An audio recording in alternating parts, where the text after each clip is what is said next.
I'm going to walk you through what you need to do to care for your elderberry plants to ensure longevity of the berries and also to get your best harvest. Hey there, it's Melissa from melissaknorris.com and the Pioneering Today podcast and Academy. One of the great things about living on a homestead and having livestock is you can truly make it full circle. So we fed out here a couple of months ago, and wherever you feed cattle, you are going to have, of course, manure. So this has already been mixing down with the straw for a couple of months, so it's not super hot, but it's not fully composted. So I'm going to be mixing that with some of the compost that I already have in my regular compost pile to put on our elderberry bushes.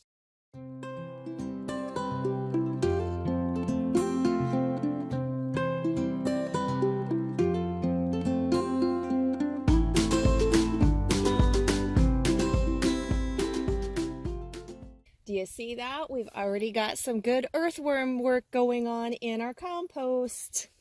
In late winter or early spring is when you want to put down a good layer of compost on your elderberries. We put in 2 elderberry plants last year, so these are just becoming second year plants. I've got one here and one here. When you're planting your elderberries, you do want to make sure that you get varieties that will cross-pollinate each other or are self-pollinating. They really do best if they are planted in full sun. They will tolerate a little bit of afternoon shade, but these get full sun here on our homestead. That's my southern exposure, even though it's a wee bit weak here at the end of January when I'm recording this for you. And approximately 6 to 10 feet apart of your elderberries. They do like fertile, slightly acidic pH soil, which is what we happen to have here on our homestead in the Pacific Northwest of Washington State. They prefer well-draining soil, so it can be moist, but you don't want them to be really super soggy, damp feet. It needs to be well-draining, but they're not super drought tolerant.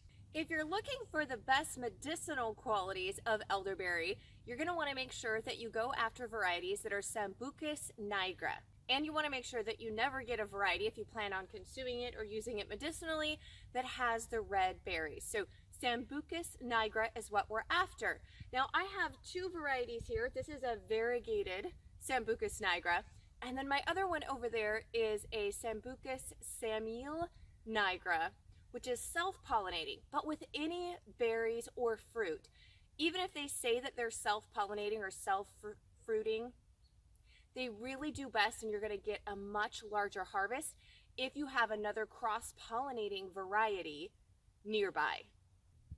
Let me know in the comments below what type of berries and or medicinal plants you grow or you're looking to put in this year.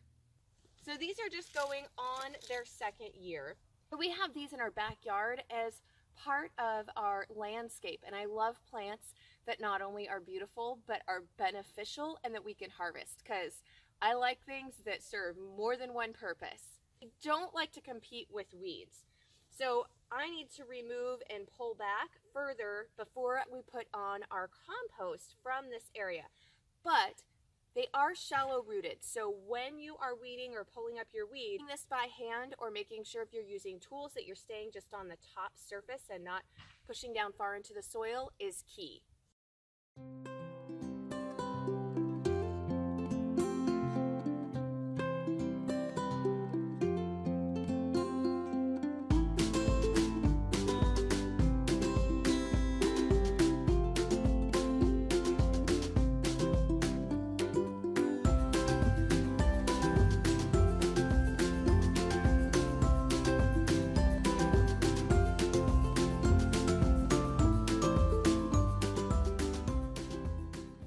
Here I've got our manure and our straw and some of the partially finished compost from our big compost pile.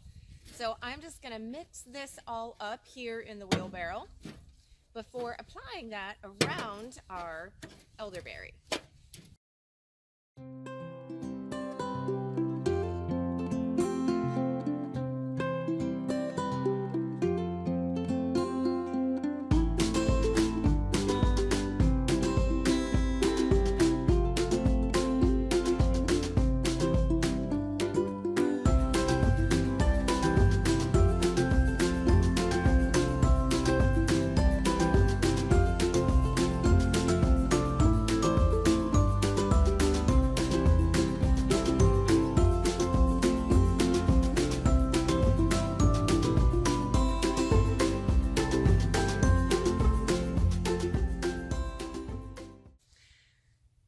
Now, with your berry plants, when they're young, the first couple of years, you really don't need to do any pruning. You just want to let them grow. It's as they move into their 3+ years of maturity that you're going to focus on pruning them. So the only type of pruning that we're going to do on our berry bushes when they are in their infancy or within their first 2 years is on damage control or any broken or dead branches. So the only pruning we do is if there is any dead area or a broken, damaged branch. So how do you know? Well, if you wait until late winter or early spring, you will see the bud growth coming out on these branches. So I know that this branch is great and really healthy. But sometimes you'll come to the end of a branch and there's not any bud growth here. There is here, but there's not here. Or you may have a whole branch that isn't really showing much bud growth. So how you can know for sure is to take your fingernail, and yes, mine are dirty from digging in the weeds on the other plant, and scrape it along there. So you're gonna scrape like that. It should be green. The end of this branch is dead. Now I know I've got bud growth right here, but the other way to tell is to scrape lower down and see if it shows green or not.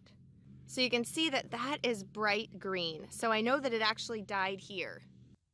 So whenever we're pruning, we want to make sure that we are using pruning shears, and we're going to do a 45-degree angle cut. So we're going to come right above where we know that the tissue is alive from our green, and you're going to come in right at a 45-degree angle, and you're going to snip that off. We don't want to ever leave our pruning cuttings behind. It's just higher chance probability of disease and pests coming in where you've got dead tissue. And here we can see we had a little bit of this broke off, so I'm just going to do a clean cut there right at the top of that as well. Now with a young plant like this, that's the only pruning that we're going to do, is just removing anything that was dead or damaged. You can also see when you're applying amendments, so I've got my compost out here, that we've put it out quite a bit from the base of the plant because one, the roots grow out, but two, as this begins to leaf out and it goes through the rest of the season, when the rain hits the leaves and falls, which is usually at the end of the plant, and you've got your drip line, you want all of the moisture or the rain that you're getting either from the rain, obviously, or if you're watering overhead, that comes down, that water, when it hits the drip line, it's going to push the nitrogen and the good nutrients that are in this manure and compost down into the earth, where the roots can then absorb and put it into the plant. If you are interested in growing as much of your own food and medicine as possible, make sure that you hit that bell and the subscribe button so that you are notified as soon as our newest video and tutorial comes out.